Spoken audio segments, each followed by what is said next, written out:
All right, so let's give an example between the difference of a private trouble versus a public issue. Okay, so let's take something like dating, for instance, where being shy or having ill fitting clothes or maybe even a little bit of body odor would be considered like a private trouble, right? Because you can deal with all of these on like an individual basis. You know, if you can take a communications class to help you out with being shy, you can go to the department store in order to buy better fitting clothes, and you can increase your personal hygiene habits in order to deal with your body odor. However, larger social factors can be affecting your dating practices because of how tall you are. So let's take like you're a good looking, career oriented male who just happens to be 5 feet tall. Now, look, there is literally nothing wrong with being 5 feet tall, but our society has socialized us into believing that men are supposed to be taller than the women in their lives. And so, therefore, being a 5 foot tall man, even though there's nothing wrong with you, they would have a hard time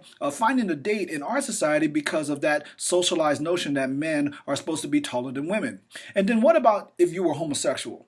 Being homosexual, because of the violence that happens to people in the homosexual community, they can't generally be as open with their dating practices, like going up to some random person and asking them out on a date because of the possibility of the violence. And so therefore they're more likely to go on online and to have more personal relationships with folks in order to figure out who they can date or not. And so it has nothing to do with you, and there's nothing wrong with you necessarily, but in our society, defining homosexual as deviant and defining 5 foot tall as undesirable, that could lead to a lot of consequences and a lot of consequences in regards to your dating practices.